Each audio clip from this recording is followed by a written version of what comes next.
श्रवण कीजिए भगवान श्री विश्वकर्मा की कथा। पहला अध्याय। एक समय अनेक ऋषिगण धर्म क्षेत्र में एकत्र हुए और वहां धर्म के तत्व जानने वाले सूत जी से ऋषि कहने लगे, हे पुराण के मर्मज्ञ महात्मने, आप हमारे ऊपर अत्यंत कृपा करके हमारे इस अचानक उत्पन्न हुए संशय का नाश कीजिए। हमने सर्वव्यापक विष्णु जी के अनेक रूप सुने हैं, उनमें से कौन सा रूप सर्वश्रेष्ठ है, ये हमें बताइए।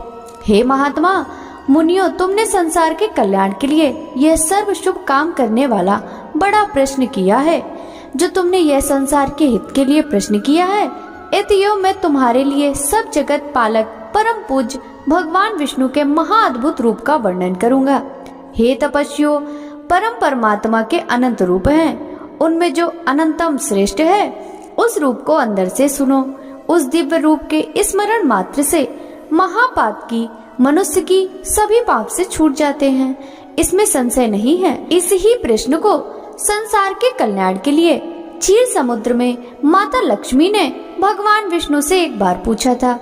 माता लक्ष्मी कहने लगी, हे जगन्नाथ, आपके महान अनेक रूपों को भक्त मनुष्य भक्ति युक्त होकर पृथ्वी पर पूछते रहते हैं। हे प्रिय, क्या वे सब समान ही हैं या उनमें गौड़ और मुख किसी प्रकार का भेद है? विष्णु भगवान बोले, हे प्रिय, जब मैं समस्त ब्रह्मांड को आत्मा में सहत करके स्वानुभव रूप से योग माया के स्थित होता हूँ, तब मैं एक ही बहुरूप धारण करके इस प्रकार इच्छा करता हुआ अपनी माया के वश में हुआ। जीवों के कर्म भोग के लिए क्षण मात्र में असंख्य ब्रह्मलोक आदि लोकों को जिस रूप से रचता हूँ, हे देवी, उस रूप को मैं तुमसे कहता हूँ, तुम ध्यान से सुनो। हे देवी, मैं यहाँ अद्भुत सब ओर तेज से व्याप्त अनेक सूर्यों की चमक से अधिक चमकने वाला विश्वकर्मा रूप को धारण करता हूँ और उनके अनंतर मनुष्य सृष्टि करने की कामना करता हुआ सर्वप्रथम पुण्यात्मा तपस्वी ब्रह्म को रचता हूँ। उस ब्रह्मा की स्तुति, यज्ञ और गान के प्रतिपादन करने वाले ऋग, यजु और सम की अच्छी प्रकार उपदेश देता हूँ। इस प्रकार शिल्प विद्या प्रतिपादक अथर्व वेद की ब्रह्मा को प्रदान करता हूँ। यह वही वेद है जिसमें शिल्पी लोगों ने शिल्प निकालकर अनेक वस्तुओं की रचना की है। हे देवी, मेरे अनेक रूपों में यह विश्वकर्मा मुख्य रूप है। यही रूप है जिससे सारी सृष्टि क्षण मात्र में उत्पन्न होती है। इस विश्वकर्मा रूप परमात्मा के अद्भुत रूप का जो क्षण मात्र भी ध्यान करता है, उसके समस्त विघ्न नष्ट हो जाते हैं। जो शिल्पी श्री विश्वकर्मा के उज्जवल दिव्य रूप का ध्यान से चिंतन करता है, उसके समस्त दुख विशीर्ण हो जाते हैं। श्री विश्वकर्मा कथा पहला अध्याय संपूर्णम। दूसरा अध्याय। सूत जी कहने लगे कि हे ऋषियों, इस प्रकार लक्ष्मी जी को अपने दिव्य रूप का वर्णन करके त्रिलोकपति भगवान विष्णु चुप हो गए। ऋषि लोग बोले, सर्वधर्म के जानने वाले महाराज सूत जी, आपने यह दिव्य लक्ष्मी और भगवान विष्णु का दिव्य संवाद कैसे जाना? यह भगवान विष्णु को दिव्य विश्वकर्मा रूप किस प्रकार से संसार में प्रसिद्धि को प्राप्त हुआ और कैसे संसार ने इस रूप को जाना? सूत जी बोले, हे मुनियों सुनो, जिस प्रकार मनुष्यों को कामना का देने वाला यह समाचार मेरे कर्ण गोचर है। एक महर्षि अंगीरा नाम वाले हुए, जिन्होंने हिमालय पर्वत के समीप गंगा तट पर बड़ा भारी तप किया था। वर्षा ऋतु में तो आवरण रहित स्थान में, शीतकाल में शीतल जल में, ग्रीष्म काल में धूप में बैठकर वह अंगीरा मुनि तप करने लगे। तप करते करते भी उन ऋषि का मन सुखी नहीं था और इधर उधर इस प्रकार दौड़ता था कि जैसे मृग इधर उधर भागता है। तभी उस समय आकाशवाणी हुई कि हे तपोधन, तू वृद्धाश्रम करता है, लक्ष्य से चुश हुआ वाड़ कैसे अपने लक्ष्य को भेद सकता है? वह तेरी गति हो गई है और तू लोक में उपवास को प्राप्त हो रहा है। उत्पत्ति स्थिति संहार करने वाला, सबको अभीष्ट का सिद्धि करता महातेजस्वी विश्वकर्मा संसार में प्रसिद्ध है। उसका पंचमुख और 10 बाहु वाला महादिव्य रूप सरस्वती और लक्ष्मी से पूजित है। उसका तू दिन रात ध्यान कर। इस रूप का स्वयं हरि ने क्षीर समुद्र में उपदेश दिया है। आज भी उनके ध्यान से मेरे रोमांच खड़े होते हैं। अमावस्या के दिन सब कामों को छोड़कर व्रत का आचरण कर उसी दिन विधि पूर्वक विश्वकर्मा जी की पूजा करें। इस प्रकार आकाश को गुंजा देने वाली वाणी को सुनकर अंगीरा मुनि बड़े विस्मय को प्राप्त हुए और भगवान का ध्यान करने लगे। श्री विश्वकर्मा जी का ध्यान करते समय उनके चित्त में शिल्प ज्ञान का धारक अर्थ सहित अथर्ववेद प्रविष्ट हुआ। उन तत्वज्ञ अंगिरा मुनि ने विमान रचा आदि की अनेक शिल्प विद्याओं का रस अथर्ववेद के ज्ञान से आविर्भाव किया। यह संसार विश्वकर्मा भगवान की कृपा से ही सुखी है, क्योंकि उनके बताए गए ज्ञान से आवश्यक जगत बनाता है। तभी से श्री विश्वकर्मा जी का महारूप संसार में प्रसिद्ध हुआ। परंपरा से आए हुए इस कथानक ने मेरे कानों को भी पवित्र किया। हे ऋषियों, इस परम रहस्य को जो मनुष्य श्रवण करेंगे उनके लिए श्रवण मात्र से ही ज्ञान की प्राप्ति हो जाएगी। यह महाज्योति रूप है जो संसार का उपकारक है। वह मनुष्य कृतज्ञ और पापी है जो इस रूप का ध्यान नहीं करता। श्री विश्वकर्मा महात्म, दूसरा अध्याय संपूर्णम। तीसरा अध्याय। हे महाराज, आपसे कहे हुए विश्वकर्मा के चरित्र को श्रवण करते हमारे चित्त को तृप्ति नहीं होती, जैसे अमृत पान करने से देवताओं को तृप्ति नहीं होती। अब भी श्री विश्वकर्मा जी के सचरित्र श्रवण की इच्छा इस प्रकार बढ़ती जा रही है जैसे हवा से बार बार अग्नि बढ़ती है। सूत जी कहते हैं, हे मुनि श्रेष्ठो, एकाग्र मन से तुम जगत पूज सच्चिदानंद स्वरूप श्री विश्वकर्मा जी का दिव्य आख्यान सुनो। प्राचीन काल में एक प्रमंगन नाम का राजा हुआ जो अपनी प्रजा को संतान से समान पालता था और सब धर्मों के कामों में बिल्कुल प्रमाद नहीं किया करता था। वह अपनी प्रजा का स्नेह से शासन करता, कभी भी दंड से प्रजा का दमन नहीं करता। दरिद्रता से आक्रांत हुए मनुष्य मेरा शासन मानेंगे, यह उसकी नीति नहीं थी। अतएव वह राजा सदा प्रजा की वृद्धि के लिए प्रयत्न करता था। उसका राज कृतज्ञ और दुष्टों के अभाव के कारण सुखी था। उस राजा की कमल के समान नेत्र वाली साक्षात सती के समान सती, विदुषी, धर्म, कर्म, व्रत पारायण कमला नाम की भार्या थी। कभी दैवयोग से उस राजा के शरीर में दारुण कुष्ठ रोग उत्पन्न हो गया। बार बार चिकित्सा हुआ, वह रोग स्वरूप भी शांत न हुआ। उस रोग की पीड़ा से राजा बड़ा व्याकुल होने लगा। ऋषि कहने लगे, हे सुदर्शन सूत, यह पाप रोग धर्म से पृथ्वी पालन करने वाले महात्मा को कैसे हुआ? यदि इस प्रकार धर्मात्मा को भी रोग उत्पन्न हो जाता है तो फिर धर्म कर्म में कौन विश्वास करेगा?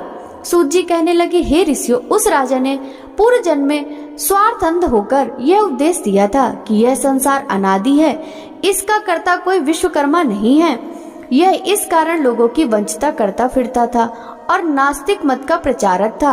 आप जानते हो, यदि कर्मों के फल देने वाला विश्वकर्मा परमात्मा हो तो उपकार का कर्ता उपकृत मनुष्य द्वारा मृत्यु के अनंतर दिए आशीर्वादों से उत्पन्न पुण्य फल को प्राप्त कर सकता है। जब परोपकारी को अपने पुण्य का फल मिल ही नहीं सकेगा तो कोई क्यों उपकार करेगा?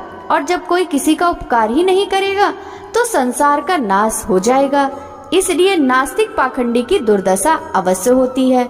अनेक जन्मों के पाप पुण्य कर्म एक ही जन्म में उसका फल नहीं देते, अतः उस जन्म में यह फल प्राप्त हुआ, इससे कोई आश्चर्य नहीं। अब मैं तुम्हें आगे की कथा कहता हूँ, ध्यान से सुनो। कभी उस राजा को अधिक व्याकुल देखकर उसके दुख से दुखी हुई पतिव्रता बेचारी रानी बोली, हे राजन, बड़ा तेजस्वी हमारा कुल पुरोहित अचानक अच्छी रोग से व्याप्त हुआ और बिल्कुल अंधा हो गया।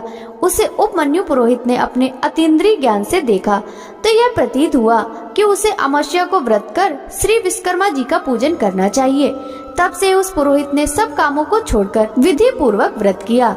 व्रत के दिन ब्रह्मचारी रहता और फलाहार करता, धर्म चर्चा में लीन रहा करता था। उस व्रत प्रभाव के कारण पुरोहित को दिव्य दृष्टि प्राप्त हुई और बुढ़ापे में भी उसको देखने के लिए दृष्टि नष्ट नहीं हुई। हे महाराज, मैं दीनता के साथ प्रार्थना करती हूँ कि आप भी दीन पालक श्री विश्वकर्मा की शरण में जाइए, जिससे इस दुख से छुटकारा मिल जाए।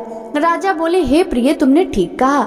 इसको सुनकर मेरा चित्त बड़ा प्रफुल्लित हो रहा है और मुझे निश्चय सा हो रहा है कि भगवान श्री विश्वकर्मा के व्रत से रोग की अवश्य निवृत्ति होगी, क्योंकि किसी भी कार्य की सिद्धि को चित्तोत्साह प्रथम ही कर दिया करता है। सूत जी कहने लगे कि उस दिन से लेकर वह राजा प्रतिदिन श्री विश्वकर्मा जी का पूजन और वंदन करके भोजन करने लगा। अमावस्या के दिन सब कामों को छोड़कर व्रत विश्वकर्मा जी का पूजन और व्रत करना चाहिए। श्री विश्वकर्मा महात्मा का तीसरा अध्याय संपूर्णम। चौथा अध्याय। सूत जी कहने लगे, हे मुनियों, मैंने तुमको श्री विश्वकर्मा जी के अद्भुत चरितामृत का पान कराया। अब आगे जगत को विस्मय करने वाले चरित्र का वर्णन करता हूँ। जगत में धर्म के व्यवहार से चलने वाले संतोषी कोइस्थकार और उसकी पत्नी वाराणसीपुरी में रहते थे। अपने धर्म में कुशल बुद्धिमान व इस्थाकार बड़ा व्याकुल हुआ अपने पर्याप्त निर्वाह के योग वृत्ति की खोज में दिन रात लगा रहता था। इस प्रकार लालच में पड़ा और सतत प्रयत्न करने के बाद भी कठिनाई से भोजन और आच्छादन प्राप्त नहीं कर सकता था। उस इस्थकार की स्त्री पुत्र न होने के कारण नित्य सोच करती रहती थी कि मालूम नहीं बुढ़ापे में कैसे निर्वाह होगा।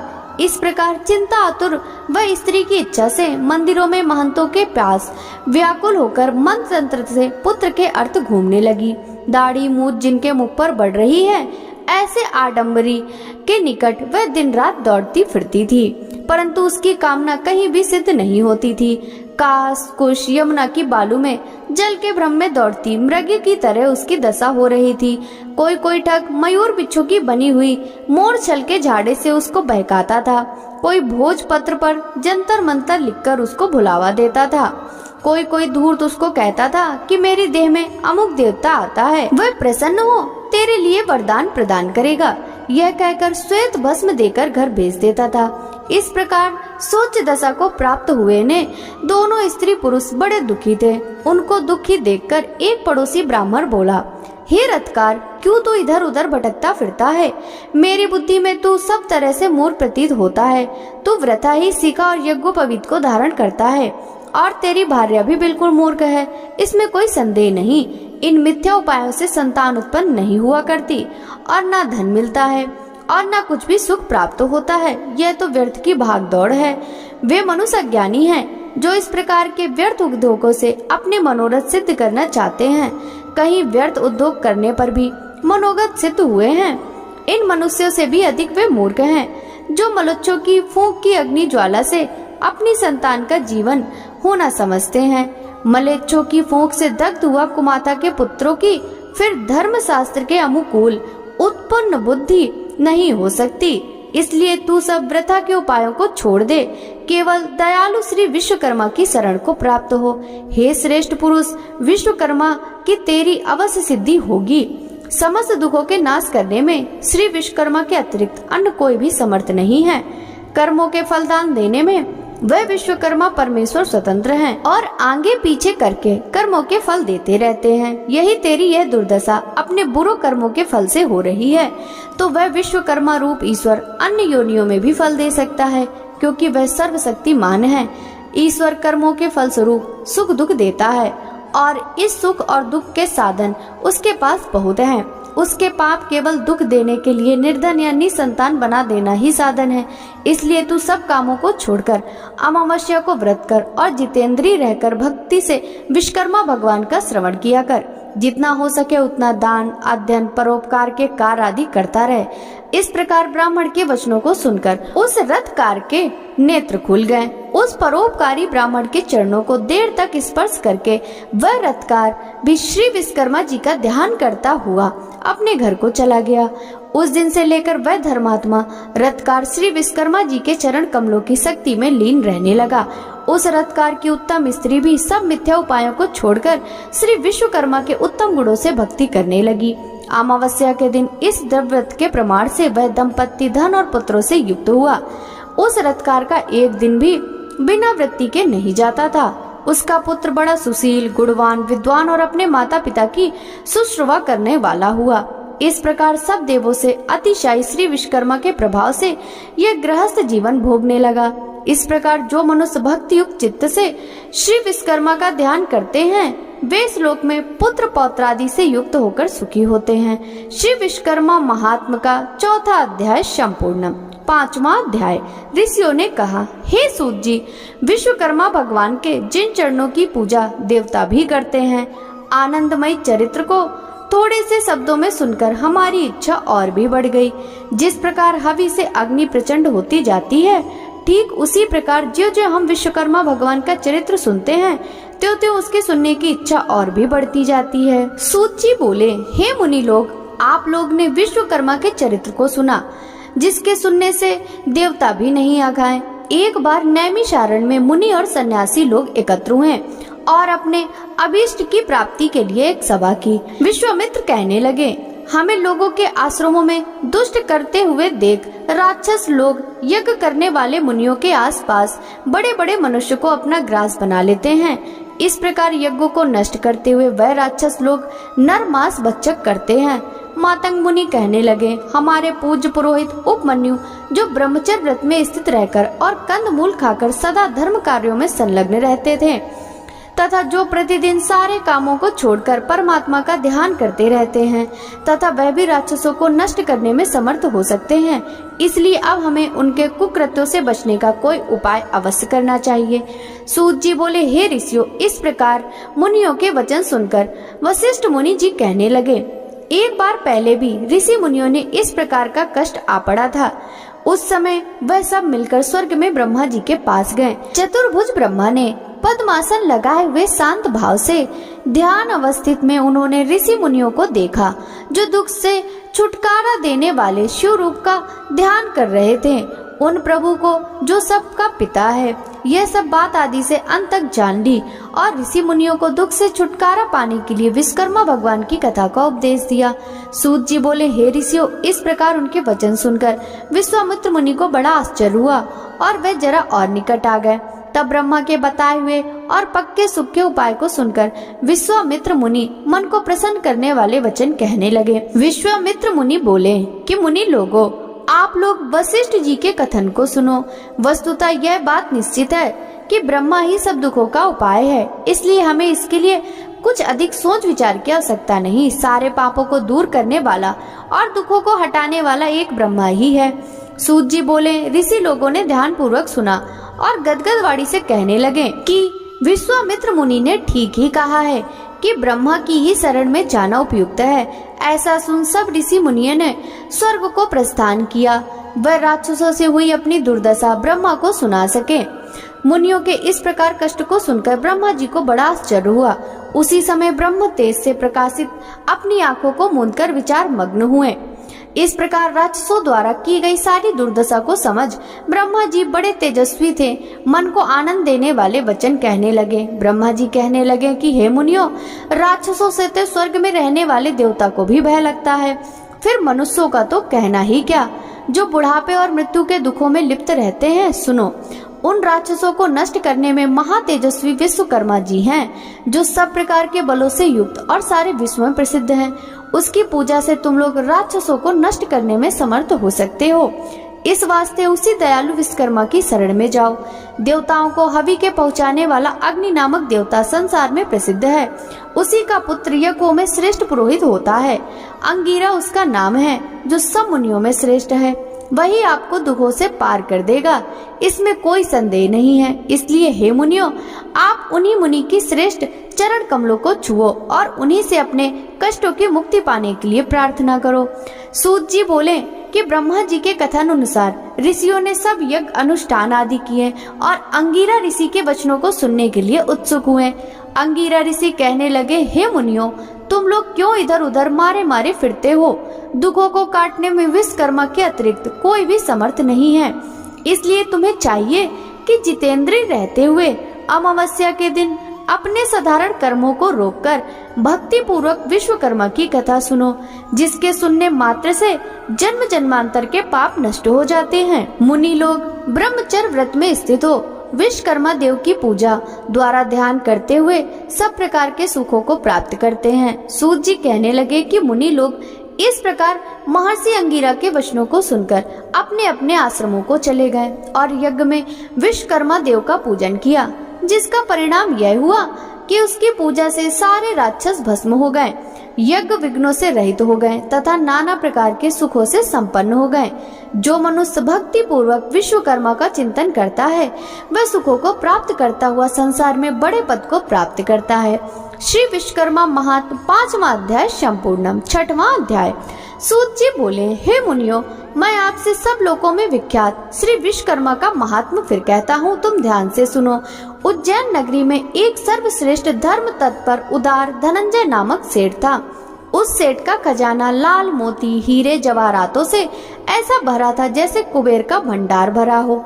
विवाह, व्यापार, अभियोग, रोग, संकट में प्रत्येक मनुष्य उसके धन का उपयोग किया करता था। उपकार में लगे हुए इस सेठ का धन चीड़ हो गया। वह ऐसा दुख पाने लगा जैसे कीचड़ में फंसा हुआ हाथी दुखी होता है।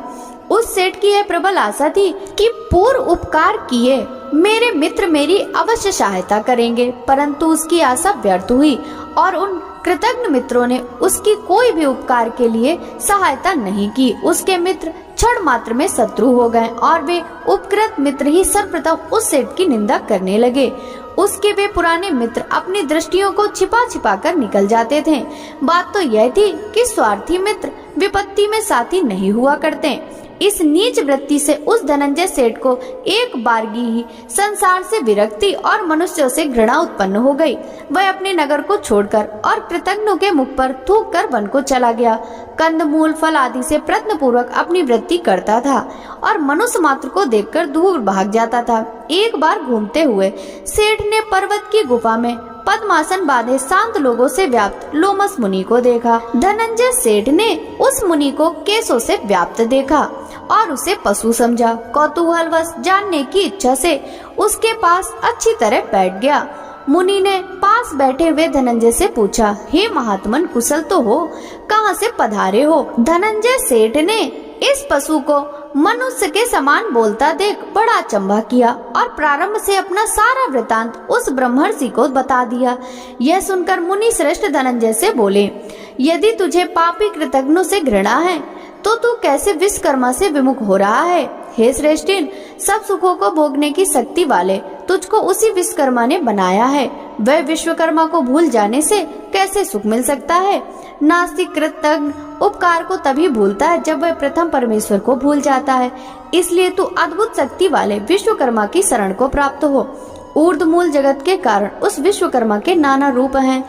कोई रूप द्विबाहु, कोई चतुर्बाहु और कोई 10 बाहु का है। इसी प्रकार एक मुख, चतुर्मुख और पंचमुख के रूप हैं। मनु, मैं, त्वष्टा, शिल्पी और दैवज्ञ से विश्वकर्मा के साकार रूप के पुत्र हैं। सेतु बंध के समय श्री रामचंद्र जी ने भी श्री विश्वकर्मा का पूजन किया। श्री कृष्ण ने द्वारका रचना के समय श्री विश्वकर्मा जी की पूजा की। इसी से वे द्वारका जैसी सुंदरपुरी की रचना कर सके। हे धनंजय, तू भी उसी श्री विश्वकर्मा का पूजन और वंदन कर। इस प्रकार सब दुखों से छूटकर सिद्धि को प्राप्त करेगा। इस प्रकार उस लोमस ऋषि का उपदेश सुनकर उस श्रेष्ठी को बड़ा संतोष हुआ और दिन से लेकर वह श्री विश्वकर्मा का भक्त हो गया। उन श्री विश्वकर्मा के पूजन से उसके समस्त पाप दग्ध हो गए और अंत में देवता बनकर सुख को स्वर्ग भोगने लगा। जो मनुष्य भक्ति युक्त चित्त से श्री विश्वकर्मा का ध्यान करता है वह सुखी होकर श्री विश्वकर्मा जी के चरण कमलों का भक्ति प्राप्त करता है। श्री विश्वकर्मा जी का यश बड़ा पवित्र है। उसको जो तत्वज्ञ मनुष्य सुनता है वह पृथ्वी पर सब सुखों को प्राप्त करके अंत में श्री विश्वकर्मा जी के शाश्वत पद को प्राप्त करता है। श्री विश्वकर्मा महात्मा का 6वां अध्याय संपूर्णम। 7वां अध्याय। ऋषि कहने लगे, भगवान विश्वकर्मा की पवित्र कथा को श्रवण कर हमें बड़ी श्रद्धा उत्पन्न हुई है। अब आगे और सुनना चाहते हैं। चित्त में उद्वेग होने पर क्या करना चाहिए? दरिद्र किस प्रकार नष्ट होता है? मृतवसा अर्थात जिस स्त्री के उत्पन्न होकर बच्चा मर जाता है उसकी शांति का क्या उपाय है? हे तपोधन, पहले जन्म में किए गए पाप इस जन्म में फल देते हैं। रोग, दुर्गति, अभीष्ट वस्तुओं का नाशक और समसेत पीड़ाओं के हरण करने वाले भगवान विश्वकर्मा के पूजन को कहता हूँ। दूध पीने वाले छोटे बालकों तथा तरुण बालकों का मरना, मृत वत्सा स्त्री का साल्ती के लिए और चित्त का वैकल्प दूर करने के लिए भगवान विश्वकर्मा का पूजन करना चाहिए। प्राचीन काल में रथंतर कल्प में एक दंतवाहन नाम का राजा हुआ। वह सूर्य के समान प्रभावशाली लोकों में प्रसिद्ध था। उसी का कृतवीर नाम का एक प्रतापी पुत्र हुआ जो 7 द्वीपों पर्यंत पृथ्वी के शासन करता था। उस राजा के 11 पुत्र पूर्व जन्म में किए पाप के वश पैदा होते ही नष्ट हो गए। तब तो रानी शोक करती हुई पृथ्वी पर पछाड़े खाते हुई रुदन करने लगी और राजा से बोली, मैं अपने यौवन को नष्ट करके पुत्रहीन कैसे धैर्य धारण करूं? तब राजा अपनी स्त्री को संतोष दिलाकर गुरु के पास गया और प्रणाम करके बोला, हे भगवान, मेरे पुत्र होकर मर जाते हैं, यह किस दिन की मुझसे अवहेलना होती है सो कहिए, क्योंकि दिन रात उत्पन्न हुए पुत्र को याद करके रानी बहुत रुदन करती है और धैर्य धारण नहीं करती। गुरु बोले, हे राजन, अब बहुत शोक मत करो, तुम्हारे एक वंश को बढ़ाने वाला चिरंजीवी पुत्र होगा। देवों के देवेश भगवान विश्वकर्मा का पूजन करो, उनके प्रसन्न होने पर अवश्य फल सिद्धि होगी। उनकी पूजा के आगे अन्य देवों की पूजा से क्या। तब राजा ने धर्म से दृढ़ होकर अपनी पत्नी सहित भगवान विश्वकर्मा का पूजन किया, वस्त्र आभूषणों से ब्राह्मणों को संतुष्ट किया। तब भगवान विश्वकर्मा के प्रसन्न होने पर उसकी स्त्री ने गर्भ धारण किया और 10वें महीने में सुंदर से पुत्र को जन्म दिया। तभी से वह विश्वकर्मा का महीने महीने में पूजन करने लगा। अंत में वैकुंठ को गया। मृत वत्सा को शक्ति के लिए चित्त का भ्रम होने पर विश्वकर्मा प्रभु का अर्चन करना चाहिए। ऐसा करने से मनुष्य की इच्छा पूर्ण होती है। दरिद्रता का नाश, बाल पीड़ा और दुःस्वप्न का भय नहीं होता। बोलिए भगवान विश्वकर्मा की जय हो।